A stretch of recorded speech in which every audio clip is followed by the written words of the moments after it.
it a try. It was kind of cool, but I thought maybe you could take me through it and just enhance my understanding of it. Yeah, sure. That view you're talking about is found right up here in the top left corner of the timesheet. There's a drop-down arrow. Click on that arrow, scroll down to daily hours, and when you do, it shows you the graphical timesheet. So you're seeing these little blocks of time. For instance, this indirect 7001 SBI project, it shows 2 hours.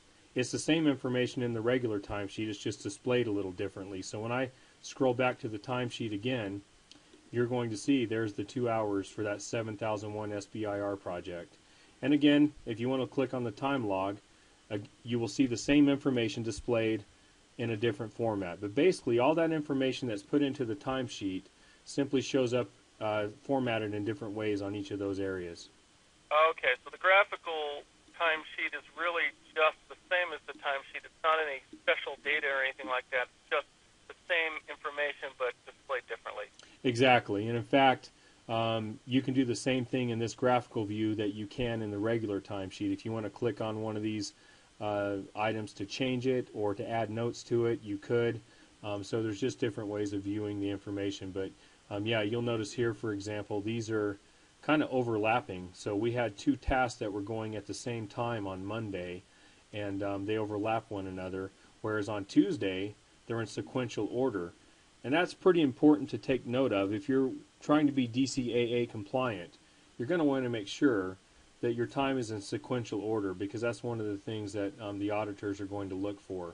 Okay, so on Tuesday here, it looks like you got one, like document control starts at 8 a.m., then materials starts at 2 p.m., and then indirect starts at 5 p.m. So whereas on Monday you've got those overlapping, those are both starting at 8 a.m. Right, that's exactly correct. Okay, I understand that. So you're, in this view here, you're actually doing 2 things at once. Right, that's correct, and standard time allows for that. Again, to be DCAA compliant, it's a training issue. You're going to want to make sure your employees know that when they put their time in the system, they're going to want to make sure it's sequential.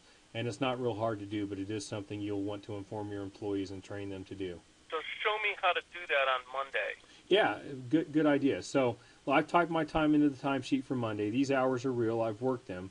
But I'm just going to grab one of these and click and drag it down to 10 a.m. here to where it falls right below the first item. And then I'm going to take this other item in document control now that is overlapping the item to the right, and I'm going to scroll and drag it down to just below the task above it. And when I do that, it puts them in sequential order. Nice.